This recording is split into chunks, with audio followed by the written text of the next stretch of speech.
Hey everyone, I'm Sam Sprague, and this week on Ecommerce Straight Talk, we're getting into Weber and Traeger, how they're going public, how the TikTok IPO is on ice, how Amazon and Google are under investigation by the United Kingdom, Klarna buying out tech startup Hero, and of course, back to school sales about to hit record numbers in spending. So stay tuned, listen in.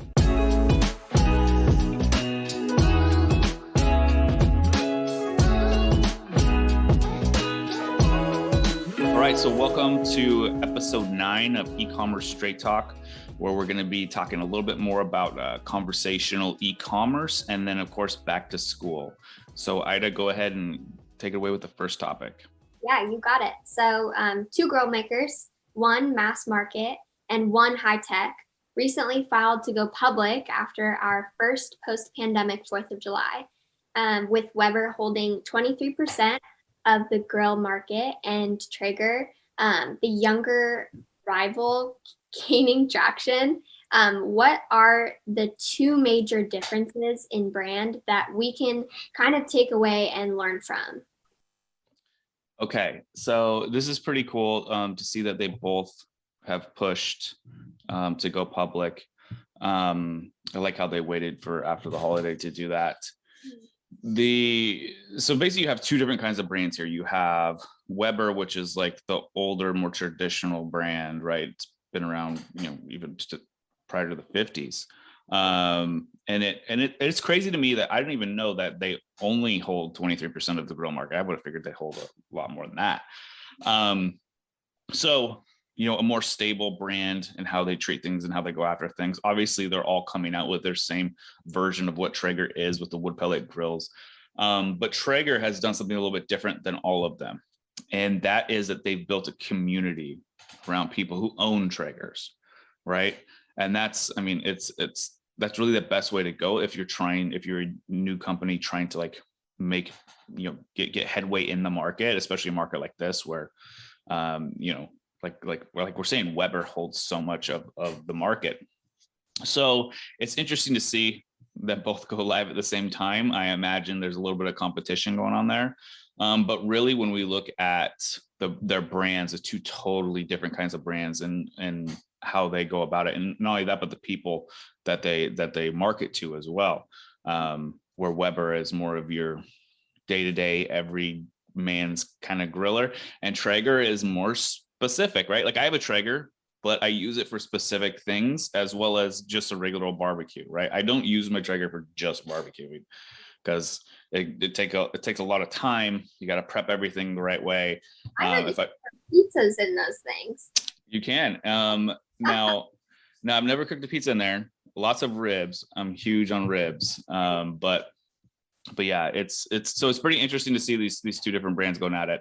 And then, of course, what can we take away from this is just to look and see there's more than one way to do this, right? Traeger did it their way with building community. Weber's done it their way where it's taken them 50, 60, 70 years to finally go public. Whether or not they had a choice earlier, or maybe just decided not to. It's interesting to see these and really cool to see these brands and the differences associated with them.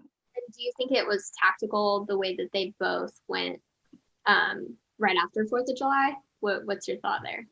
I imagine it's probably similar to Branson and Bezos sort of competing to go to space. Like it's like one got word, the other's doing this. And so it's like, let's do it too. But at the end of the day, they're 2 totally different. I consider them 2 totally different products. Right. Yeah. Traegers are expensive too. You get one for like $2,000, where Weber, you can go to Lowe's or Home Depot and pick one up for a couple $100. So it's, it's pretty cool to see them take off, especially now. Mm-hmm. Awesome. Well, let's dive into the next one. The Wall Street Journal reports that ByteDance, TikTok parent company, shelved IPO intentions after Chinese regulators warned about data security. So the Beijing-based social media giant, last valued at 180 billion in funding around in December. So they had been weighing an initial public offering of all or some of its businesses in the US or in Hong Kong. So just looking at that, is there any real security dilemma, or is this just China's way of reining in on its own tech giants, I guess? Yeah. I guess all I can really do is speculate, right? I think China likes to control everything, right? On top of that, yeah, as soon as you go the IPO route, it opens you up to a lot. When they're talking about security, like data security, like especially when it's like governmental regulators and governmental forces involved, I just think the US and China, and would the US intelligence agencies or try to tap into this? Of course. With the Chinese? Of course. So yeah, there is a little bit of that. But I think also China definitely wants to hold the reins here. This is just how they work. That's just how China operates. So it is cool to see how much money or like their value, 180 billion. Like that's crazy. But it makes sense with how much content is on TikTok. I mean, yeah, it's kind of nuts. But and of course, ByteDance is more than just TikTok. It's they have their Chinese version too. Granted, in China, when you look at TikTok, about what is it? I think it's almost 80%. Believe it or not, almost 80% of TikTok views come from China. Wow, I didn't know that. Yeah. So I know you're on TikTok. I'm on TikTok, and I always assume everyone's on TikTok because it's like a whole new thing, and they've gone from the dances to like now just pure entertainment of basically anything and everything you can think of. So, well, yeah, it just depends on where you get locked in it, right? You gotta work to keep your For You page clean, right? Because it's, especially during the elections, oh my God, it was like nonstop, just one after the other, like conspiracies and this and that, and from all sides. It's just like, give me some. I just like people doing dumb stuff. That's my favorite kind of TikTok. Same. Yep, I love it too. All right. Well, looking at Amazon and Google, they're both under investigation in the UK over fake reviews. This was reported by the CNBC. We all know it's misleading reviews are a big problem in the e-commerce community, and Amazon being a prime target for the practice. So looking at that, are either Google or Amazon doing enough to combat fake reviews on their platforms? What do you think? Hell no. I don't think they want to. They don't want to. Yeah. They don't care. Amazon has their one-touch review thing now. You just tap the button. It's like, you don't have to give any information. Granted, they locked down on the people giving up free stuff for reviews, because like 5 years ago, I got a lot of free stuff, free headphones, free mics, like free. Yeah, I got so much free stuff because it's just like, all you had to do is go leave a review. I totally did that. Like, I'll be the first to say. But the issue here, Google is a little bit different, right?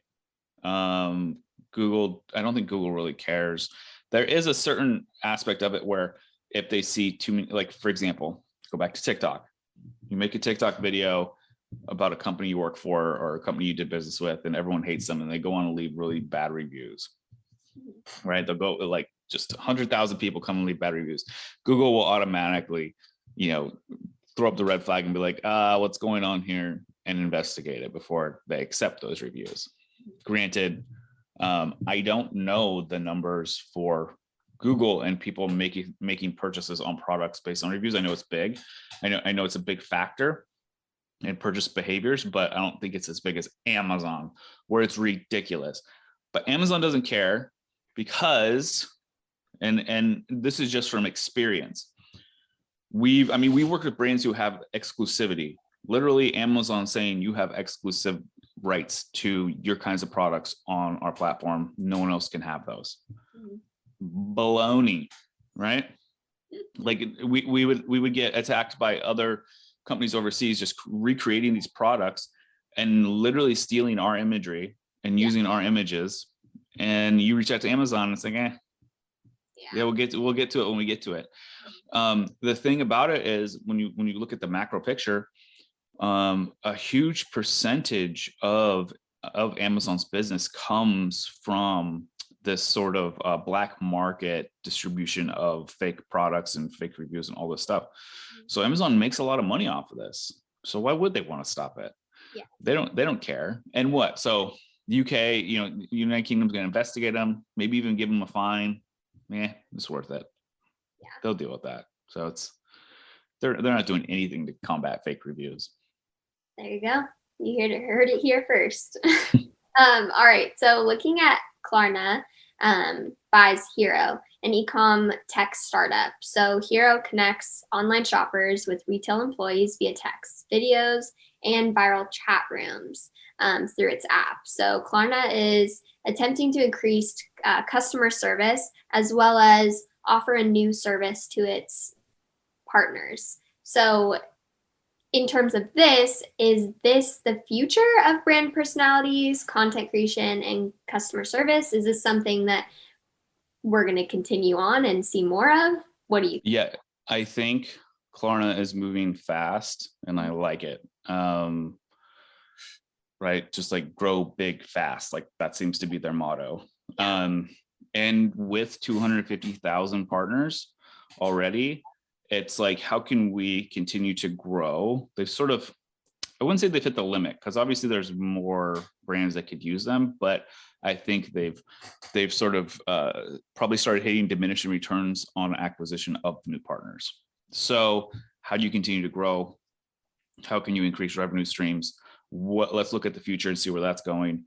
We see that conversational e-commerce is growing and is going not only becoming a thing, but like that's where a lot of money is being funded now towards these startups and these companies that are in the conversational e-commerce space. So we're talking, text, SMS, video, these virtual chat rooms, right? If you want to buy a bike, you don't have to go into the bike shop. You can do it on your computer and they can show you the products. On top of that, because they already have 250,000 partners, it's like overnight they take on Hero and shoot Hero out to their 250,000 partners and try to get them on board. And so, yeah, it's huge. I think when we look at this is probably something that we'll continue talking about. We have touched on it a little bit in the past weeks where we are looking at just different ways, especially with online shopping and being able to decrease the amount of friction or frictionless e-commerce, so to speak, between the buyer. But this is more in line with and this is sort of what we've been seeing too this year, is we've been seeing a lot of people just buy in bulk, but then send back just like huge amounts of returns.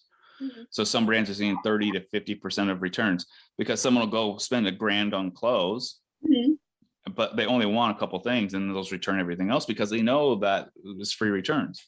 And that's also costing brands. So, hey, this is a way to increase customer service, which always equals money, right? Because it increases retention. This is a way to stay ahead of the game. And for Klarna, this is a way to almost overnight increase revenue and profit. So yeah, I think this is the future for customer service. I think this is a future there's so much you can do with it, right? If you're doing video chats, creating videos, you can reuse that as content. And not only that, but this formulates the brand and really creates that personality behind it and how you treat your customer. So I think it's huge. And I think this is the way of the future. Yeah, it's definitely more personal. I mean, texting, you text your friends. So if you're texting. Oh yeah, absolutely. Yeah. Totally. Awesome. Well, talking about spending, let's get into back to school. So back to school spending is set to hit record numbers this year, which is interesting considering it's 44% of surveyed households plan to purchase fewer supplies. And even as schools open for in-person learning, 58% of respondents said that they plan to spend on online resources. So the shift is also extending to how shopping will get done. So 34% of consumers plan to use buy online, pick up in store, and curbside pickup. So should we be surprised to see this new normal come to fruition this year, or what are your thoughts? Well, I know that we've been touching on this in some of our previous episodes. This, BOPIS, right, which is the weirdest acronym ever, buy online, pick up in store, which is it's going to become even bigger, right? And the sheer fact that and I don't really like this term new normal, right? It's perceived that there is a normal, it will never be what it was before. No, it will never be pre-pandemic ever again. What's interesting is, so when we look at there's two different sides of this coin. You have brands and you have consumers. Consumer purchase patterns have shifted a little bit because everyone's trying to get out of the house and going on vacation. I'm sure everyone's felt this pain where there's no cars to rent, there's no hotels to, no Airbnb, everything's booked, everything's in use. There's a shortage of everything. It's just ridiculous. So that's the pain everyone's going through right now. At some point in time, they're going to flip the switch and be like, oh, our kids got to go back to school. We got to get on this bandwagon. Granted, back to school encompasses everything, not just pens and pencils and backpacks. It's everything involved in between, basically now, middle of July, all the way through August. So to see, 44% of households plan to purchase fewer supplies. Okay, makes sense. But that doesn't mean everything else that they're planning to purchase less of, right? Back to school supplies may just mean, because even me as a parent, I'm not planning on spending more money on supplies, because more than likely the school is going to have a certain regulation on total number of objects kids can handle. So I'm just not too sure about what we're going to be doing anyways, right? And of course, spending more money on online resources. I think what we sort of learned from this past year is that's the way everything's trending, especially in my county. We're doing, they're not going to go back full time, which is painful, but it is what it is. And so online resources are huge. And on top of that, if your kid's already in front of an iPad all day, it only makes sense to continue that. And on top of that, there's less stuff to deal with. So that makes a lot more sense. Now, only 34% of consumers plan to use buy online, pick up in store. I feel like that is going to end up being higher, or is going to, substantially continue to grow into the future. So I'm not surprised. Do you think that's just easier, or because more convenient, or because people don't want to go into stores? Convenience. Okay. Yep. All the above. Convenience is number one. Yeah. Why is Amazon so big? It's because they're convenient. Do people really want to buy from Amazon? No, people don't really want to buy from Amazon, but it's so flipping convenient, right? And so that's why convenience overrules everything, right? Speed and convenience is the best customer service you can have. You don't have to go all the way in the store, try to find the aisle, try to find what you need, and then they see something they want and you end up buying all these things you didn't plan on buying. So yeah, I can see that. Exactly. You can budget better. And also for those true introverts out there, it's just so much easier, right? You just pull up, dial the number, pop the trunk. Yep. So yeah. No, but it's I guess I'm not really super surprised that it's sort of already happening. We've talked about this all the way, past couple of months, where it was like we saw this coming. We just didn't sort of see it coming this soon. So yeah, no, it's definitely interesting, and definitely the way of this new normal, so to speak. All right. Well. Yep. Cool. So thanks everyone for listening in. You can find us on our YouTube channel, Ecommerce Straight Talk. Feel free to go there, subscribe. That'd be great. We also have our Facebook group. It's a private group, Ecommerce Straight Talk, where we talk about all things e-commerce. So feel free to hop on there and join in. I know we've been switching between the two different kinds of agendas, between interviews and just giving news and updates. And so we'll continue to flip flop. And as we start doing more interviews and having more people to interview and giving their input and all things e-commerce. All right. Thanks, guys. Thanks, guys. Later.